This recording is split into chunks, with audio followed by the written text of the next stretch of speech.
Hello, this is the Progressive Cynic, and in this video I will be discussing the myth of the moderate Republican.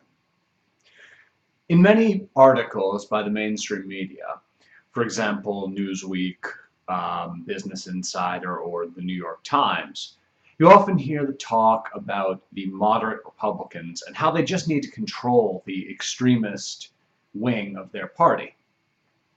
This is fundamentally incorrect, and it misunderstands what that term moderate actually means.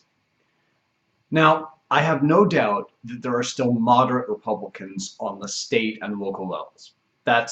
These people are just simply right-wing, and they're trying to do what they think is best. On the other hand, on the federal level, the right wing has become so incredibly distilled within the Republican Party that there are simply no Republican moderates. In these articles, you hear talk about Peter King from New York being one of these moderate Republicans. And in a way, he is moderate compared to the frothing lunatics to the right of him, I mean. But in a greater context, he's incredibly right-wing. This is the guy who did the McCarthy-esque Muslim hearings a couple of years ago. He has not seen a tax cut for the rich he doesn't like, and he supports all sorts of subsidies for big business.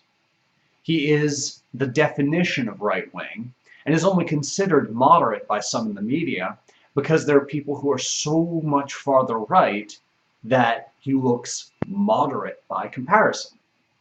We do have moderates in Washington. They're called Democrats. They're center-right, and they hold most of the positions of the Republican Party from the 80s and early 90s. Basically the pre-Gingrich years. Unfortunately, the spectrum has been pulled so far to the right that we now have no concept of what a true moderate is. The Democrats right now are center-right, while there really isn't any left to speak of. Yes, there's the Progressive Caucus, there's Alan Grayson or Elizabeth Warren. I have great respect for them, but they're not relevant in a greater context when it comes to our policy results.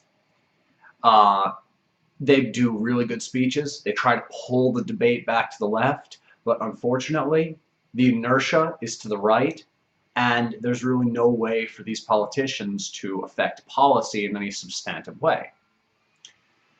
Now, we cannot call Republicans moderate anymore. That gives up the meaning of the word.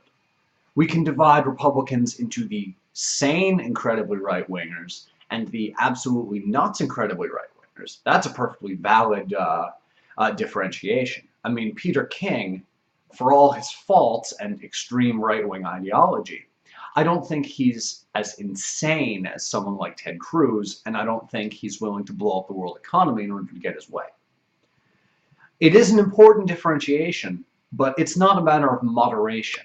It's a matter of tactics and whether or not they actually understand what they're talking about. Thank you. This has been the Progressive Cynic. Please follow my videos at the Progressive Cynic YouTube channel and my blog at theprogressivecynic.com.